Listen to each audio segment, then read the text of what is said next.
وہ مجھے کہنے لگا کہ مجھے کسی لڑکی سے عشق ہو گیا ہے, فون آیا میرے پاس, عشق ہو گیا ہے تو میں کیا کروں, میں بڑا پریشان ہوں. میں نے کہا بھائی اگر ہو گیا ہے, کوئی اچھی ہے, اچھے گھرانے کی ہے, تو آپ والدین سے بات کر لو, نکاح کر لو. لن تر للمتحابین مثل النکاح, حدیث میں آتا ہے دو محبت کرنے والوں میں نکاح سے بہتر کوئی چیز نہیں ہے. تو ہم تو نہیں کہتے کہ اس کو ختم کرو, آپ شادی کر لو بھائی, نکاح کر لو بھائی, حرام حلال میں تبدیل ہو جائے گا. کہنے لگا کہ یار وہ مفتی صاحب مسئلہ یہ ہے کہ اس کے ابا نہیں مان رہے. میں نے کہا ابا کو, پھر مجھے نہیں فون کرو, ابا کو فون کرو, جو میں اس کا ابا نہیں ہوں. تو پھر ابا کو فون کرو, اس کے یہی اپنی فریاد اس کے ابا کے سامنے رکھو. کہہ رہے یار بہت ٹرائی کر لی, بہت کوشش کر لی, اس کے پیرنٹس ماننے کے لیے تیار نہیں. تو میں نے کہا بھائی دیکھو جتنے حربے تھے آپ استعمال کر کے دیکھو ابا اماں کو سمجھانے کے, کہہ رہے نہیں مان رہے. میں نے کہا پھر چھوڑو, لعنت بھیجو. ایک چیز مقدر میں نہیں ہے, غلط طریقے سے حاصل کرنے کی کوشش مت کرو. شریف لوگ شریفوں کی طرح ہی کرتے ہیں نا. تمیز کا یہی ہے کہ ابا اماں سے بات کی جائے. میں نے کہا میں دعا کر لوں گا آپ کے لیے, آپ نے مجھے کچھ سمجھ کے فون کیا تو میں بھی دعا کرتا ہوں, اے اللہ اس کے لیے بہتر ہے تو مقدر فرما دے, ابا کو دل کو نرم کر دے. ابا کو چاہیے وہ جب خود کسی کے ابا سے انہوں نے اپنا سوچے نا, ابا سے میری بات, میں نے یہ بھی کہا کہ ابا سے بات کرا دو. میں ابا کو سمجھاؤں گا بھائی اگر بندے میں کوئی بڑی خرابی نہیں ہے تو یار بلا وجہ خام خواہ انکار نہ کرو. لیکن وہ بقول اس کے بھائی سارے حربے ناکام ہو گئے. تو میں نے کہا پھر وہاں سے دماغ ہٹاؤ. یہ جو عاشق لوگ کہتے ہیں نا ہم دماغ ہٹانا بھی چاہیں تو نہیں ہٹتا, جھوٹ بولتے ہیں, یہ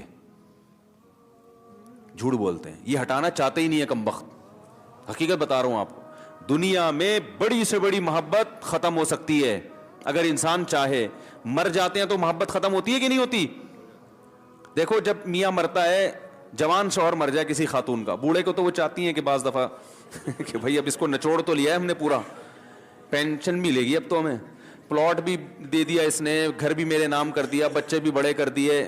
بعض خواتین کیا کرتی ہیں, جوانی میں میاں کو نچوڑنے کے بعد بڑھاپے میں بہت ستاتی ہیں. بھائی سب خواتین کی بات نہیں کر رہا میں, لیکن بعض خواتین ایسا کرتی ہیں, وہ بڑھاپے میں میاں کو, کیونکہ وہ کسی کام کا نہیں ہے نا کھانسنے کے علاوہ, تو بچوں کے ساتھ مل کے انتقام لیتی ہیں اس سے. ایسا نہیں کرنا چاہیے, بہت بڑا جرم ہے. عورت غیرت مند ہوگی نا تو بڑھاپے میں بچوں کی طرفداری کے بجائے اپنے شوہر کی طرفداری کرے گی.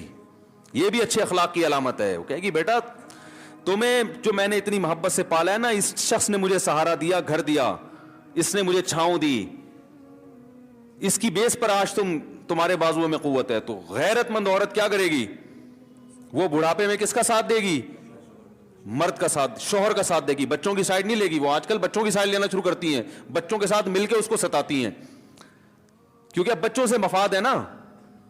اور غیرت مند آدمی بھی ایسے موقع پر بچوں کی سائڈ نہیں لے گا. وہ کس کی سائڈ لے گا, بیوی کی. وہ کہے گا بھائی پہلے یہ رفیق ہے, پہلے یہ بیٹا میری زندگی میں آئی ہے, تم بعد میں آئے ہو, صحیح ہے نا, پہلے یہ ہے بعد میں تم ہو.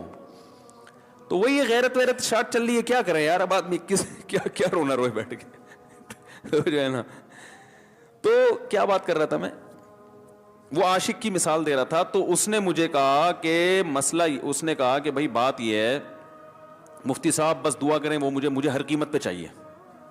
میں نے کہا بھائی بڑے سے بڑا غم انسان, میں نے کہا کوئی ہاں میں عورت کی مثال دے رہا تھا, میاں سے کتنی محبت جوانی میں اس کا انا للہ ہو گیا, کیسا روتی ہیں, ہائے یہ کیا ہو گیا, ہائے یہ ہو گیا, ہائے. بڑا دھچکا لگتا ہے بیچاری کو, جو صحیح محبت کرنے والی. ہمارے یہاں اللہ کا شکر ہے مشرقی عورتیں محبت ہی کرتی ہیں میاں سے, تو کیسا روتی ہیں, کتنا بڑا غم. تھوڑے دن کے بعد بھول جاتی, بھولائیاں. میں نے یہاں لوگوں کو دیکھا ہے, باپ کا انتقال ہو گیا, ٹینشن سے پاگل ہو رہے ہیں, تیسرے دن ویلیاں لگاتے پھر رہے, بھول گیا ابا کا. مایوس کر دینا جب انسان اپنے آپ کو. تبھی کہتے ہیں نا بچہ گم جائے یہ زیادہ خطرناک ہے, مر جائے یہ کم خطرناک ہے. کیوں, مرنے کے بعد امید ختم, اب نہیں آئے گا. گمنے والے سے امیدیں ہوتی ہیں, شاید اب مل جائے, شاید, اسی ٹینشن میں زندگی گزار دیتے ہیں. تو عاشق کو چاہیے معشوق کے بارے میں یہ سمجھے کہ یہ میرے لیے مر گیا ہے, ختم, اس کا نمبر بلاک, اس کے بارے میں سوچنا ختم. کچھ دن طبیعت خراب رہے گی, اس کے بعد انشاءاللہ سیٹنگ پہ آ جائے گا. یہ کمبخت چاہتا ہی نہیں علاج کرنا, بار بار اس کی تصویریں دیکھتے رہیں گے, بار بار اس سے بات کرتے رہیں گے, بار بار اس کے بہانے سے اس کی گلی کا چکر لگائیں گے, اور پھر اسی کو سمجھانے کے لیے فون کرتے رہیں گے بار بار کہ میں تم سے محبت ختم کر رہا ہوں, سن لو. حقیقت ہے, یہ بھی ہوتا ہے عاشقوں کے ساتھ. دیکھو آئندہ مجھ سے بات چیت نہیں کرنا, کیونکہ میں بس یہ آخری کال تھی میری. بھائی جان ضرورت کیا ہے آپ کو یہ بتانے کی بھی آخری کال تھی یا پہلی کال تھی؟ یہ عاشق لوگ کرتے ہیں, حقیقت بتا رہا ہوں. آپ کو کہہ رہے ہو گے مفتی صاحب کو کیسے پتہ چلے گا ہمارے بارے میں؟ بھائی ہم نے پوری دنیا دیکھی ہوئی ہے, دنیا کے ہر آدمی سے ہم ملے ہیں الحمدللہ, اور ہم بھی اسی ماحول میں پلے بڑے ہیں جس میں آپ پل بڑھ کے جوان ہوئے ہیں. تو عاشق کیا کرے گا کمبخت, وہ بہانے سے سمجھاتا رہے گا, کبھی ڈانٹتا رہے گا, تعلق ختم, نمبر بلاک, آئندہ مجھ سے بات نہیں کرنا, میرا ایمان خراب ہو رہا ہے, جاؤ دفع ہو جاؤ. پھر 2-4 دن کے بعد چیک کرے گا کوئی کال تو نہیں آئی بھی, اس نے میری ہدایت پر عمل کیا, اس نے نمبر بلاک کیا.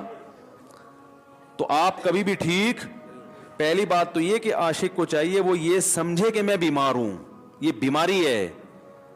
ہر وہ چیز جو آپ کو نارمل لائف سے ہٹا دے وہ بیماری ہے یا نہیں ہے؟ وہ ٹینشن ہے, وہ بیماری ہے بھائی. ایک چیز نہیں مل رہی, تمیز سے نہیں مل رہی, چھوڑ دو,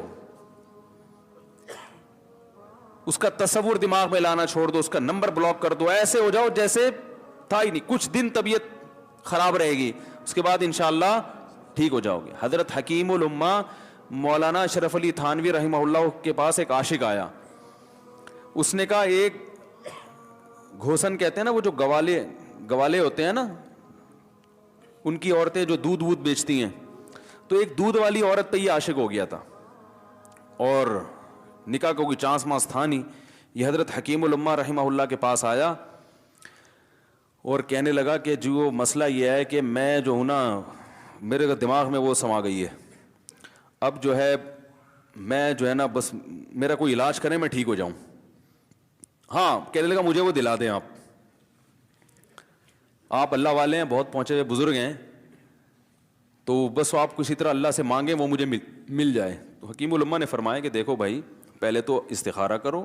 استخارے کا مطلب وہ والا نہیں استخارہ جو آج کل ہو رہا ہے, یعنی اللہ سے دعا مانگو, اللہ یہ بہتر ہے تو مقدر کر, بہتر نہیں ہے تو مقدر. ہو سکتا ہے اللہ کے علم میں یہ بہتر ہی نہ ہو, یہ بھی تو ممکن ہے کہ آپ چاہ رہے ہو ہر وہ چیز جو ہم چاہتے ہیں وہ ہمارے لیے اچھی نہیں ہوتی.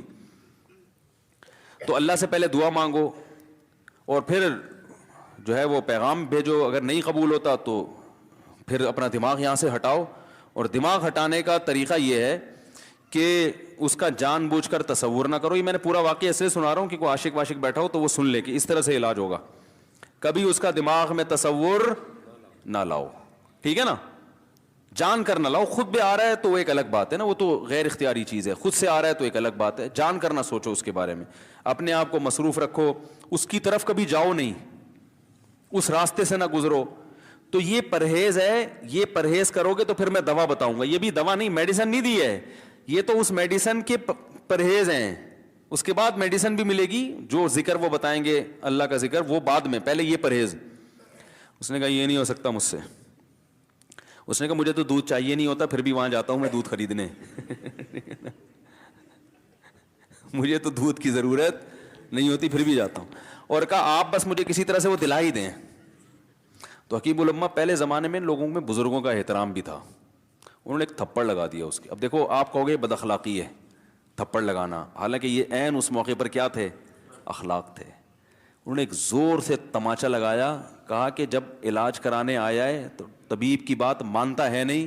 اب ڈاکٹر اگر کسی مریض کو کہے یہ کرو وہ کرو, کہہ رہے میں یہ نہیں کروں گا, تو ڈاکٹر کہ دفعہ ہو یہاں سے, میرا ٹائم کیوں ضائع کر رہے.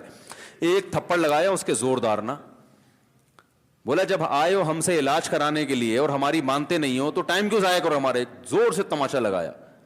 لوگوں میں صلاحیت تھی پہلے زمانے میں. اگلے دن آیا, کہہ رہا ہے آپ کے اس تماچے کے ساتھ ہی میرا عشق ختم. تماچا لگا ہے اور عشق ختم.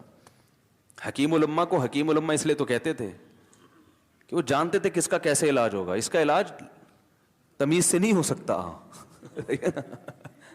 اس کو یہ ہے کہ زبردستی اس کے کولے میں انجیکشن ٹھوک دو, تو وہی کیا انہوں نے. تو لگایا زور سے تھپڑ اس کا. تو ایک اور واقعہ ایسا بڑا دلچسپ ذہن میں آیا تھا, اس کا بھی علاج ہو گیا تھا فوراً. یہ تو تھپڑ لگایا تھا نا, بڑا دلچسپ واقعہ ذہن میں آیا تھا.